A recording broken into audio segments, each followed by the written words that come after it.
शानदार गोल।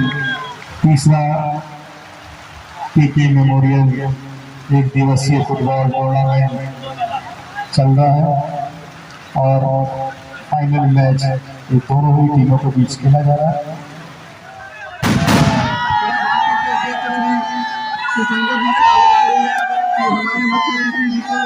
मोमेंटो देखो 5 मिनट का समय और मैं चाहूंगा आज के जो टीम के बेस्ट स्कोरर हैं वो गोलान टाइगर के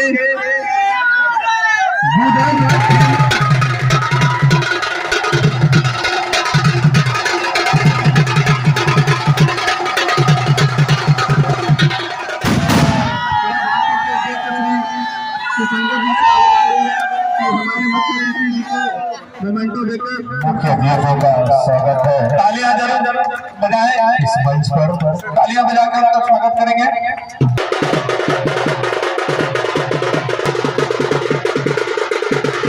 पूरे देश में बच्चों के बीच में खेल की प्रतियोगिता कराते रहती है और हम लगता है कई कार्यक्रमों में शंकर जी के कार्यक्रम में भाग लिए हैं। इनकी सक्रियता जो है हम जमशेदपुर के लिए खास करके युवाओं के लिए बहुत सराहनीय है और मैं उम्मीद करूंगा कि आगे भी सक्रियता बनाए रखेंगे। इस बार खिलाड़ियों के लिए पहला बार आजादी के बाद मतलब 72 वर्षों में हम लोग 100 के पार गए हैं एशियाड में।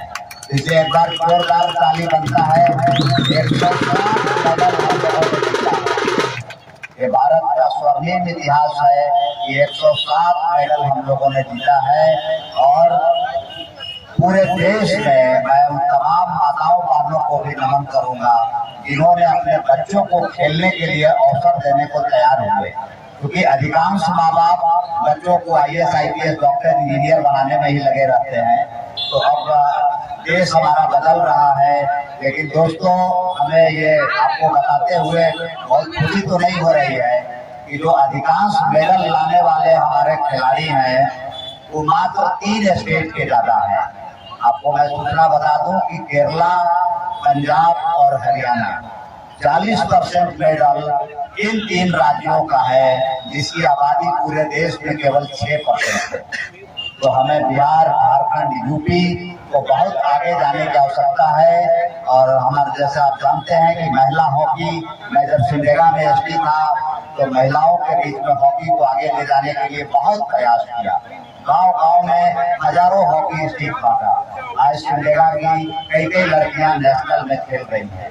हमारे यहाँ तीरंदाजी का भी बहुत स्कोप है। तो इन खेलों में हमारा स्कोप है, इसमें हमें आगे बढ़ना है, क्योंकि नेशनल में भी जो मेडल आया है वो अधिकांश मेडल यही 3 खेलों में है, तीरंदाजी, निशानेबाजी और एथलेटिक्स। इसीलिए हम उम्मीद करते हैं कि हमारे नौजवान जरूर अपना सपना पूरा करें और खेल एक बहुत बड़ा माध्यम है जिससे अपना कैरियर को आप बना सकते हैं। तो सभी नौजवानों को और इसमें जो भी टीम विजयी हुए हैं उस टीम को बहुत बहुत इसमें आए गए सभी खिलाड़ियों को, केवल इसमें पूर्वी सिंहभूम के नहीं थे, अभी तो मनोहरपुर जैसी जगह से भी खिलाड़ी आए, चाईबासा से भी खिलाड़ी आए और इस शहर के खिलाड़ी तो थे, घाटशिला से टीम आई। सभी खिलाड़ियों का मैं सबसे पहले धन्यवाद करना चाहता हूँ कि आपके प्रयास से यह खेल संभव हो पाया और कह सकते हैं कि सशक्त भारत की भूमिका में आपका सबसे बड़ा योगदान है। आपके प्रयास को आपके योगदान। देखिए सर्वप्रथम तो पहले मैं अपनी संस्था क्रीड़ा भारती जमशेदपुर महानगर की ओर से आप सबों का स्वागत करते हुए कल 7 तारीख और आज 8 तारीख पहले सत्र का समापन आज हुआ। कल और आज में 4 गेमों का समागम था, बास्केटबॉल, आर्चरी, योग और आज भव्य रूप में एक फुटबॉल टूर्नामेंट का कार्यक्रम था, जो कि शाम को आज समापन हुआ। लगभग 1400 से 1500 पार्टिसिपेशन के लिए थे और क्रीड़ा भारती पिछले कई वर्षों से लगातार एक खेल मेला जो का नाम दिया गया खेल मेला, हम लोग खेल मेला का आयोजन करते हैं। इसको 2 सत्र में बांटा गया है। पहला सत्र ये 7 और 8 में समाप्त हुआ और आने वाला जो वीकेंड है 14 और 15 को एक भव्य 4 गेमों का और आयोजन होना है, जिसमें कि सुनिश्चित किया गया है कि कबड्डी, खो खो, वॉलीबॉल और ओपन में आपको बॉक्सिंग, जो कि आपको शहर में कहीं दिखने को नहीं मिलेगा। हम लोग कई वर्षों से बीच में कोविड काल में छूट गया था। एक ओपन हम लोग बॉक्सिंग कराते हैं, जो कि एक रोचक होता है इस ग्राउंड के लिए, इस शहर के लिए। और हम लोग का उद्देश्य है कि बच्चे, बूढ़े या जिस उम्र के लोग हैं मैदान से जुड़े रहें, खेल से जुड़े रहें। तात्पर्य है कि अगर हम स्वस्थ रहेंगे तभी अपनी जो महत्वाकांक्षा है, व्यक्तिगत महत्वाकांक्षा है, देश का जो महत्वाकांक्षा है, उसको हम पूरा कर सकेंगे। इन्हीं ख्याल से क्रीड़ा भारती पूरे देश स्तर पे खेल का आयोजन करती है। खेल के माध्यम से लोगों को जोड़ने का प्रयास करती है, खेल के माध्यम से लोगों में संस्कार भरने का प्रयास करती है। इसी उद्देश्य से ये कार्यक्रम 4 दिन का रखा गया है। 2 दिन का समाप्ति आज हो चुका है।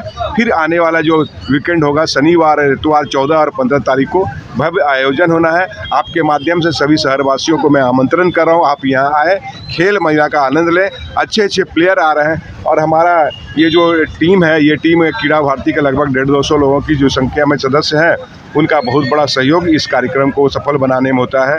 विशेष रूप से आज कार्यक्रम के लिए मैं फुटबॉल जो आज हुआ, फुटबॉल में हमारे अनूप जी यहाँ के सक्रिय सदस्य हैं।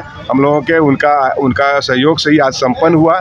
मैं अपनी ओर से सभी सदस्यों का आभार व्यक्त करते हुए आप आए हुए मित्र, जो पत्रकार मित्र हैं, उनका भी मैं अभिनंदन करता हूं, धन्यवाद देता हूं कि आपने कार्यक्रम को सफल बनाने में अपना सहयोग दिया। शिवशंकर जी, ये क्रीड़ा भारती में जो बच्चे पार्टिसिपेट कर रहे हैं, बहुत बड़ी आयोजन हो रहा है। कल जो आर्चरी का हुआ था, हमें लगता है कि झारखंड में सभी बच्चे जो नेशनल पार्टिसिपेट वो भी आए थे। जी। तो ये जो इकोसिस्टम बन रहा है, क्या हमारे राष्ट्रीय जो खेल आयोजन हो रहा है, अंतर्राष्ट्रीय और राष्ट्रीय, अब एशियन गेम्स भी देख रहे हैं, तो क्या उसमें उसको भागीदारी मिलेगा और उसका क्या भविष्य अच्छा होगा? हाँ जी, सुनिश्चित है। देखिए, आर्चरी में पिछले कई वर्षों से आप देख रहे हैं कि झारखंड के पार्टिसिपेशन बढ़ी है।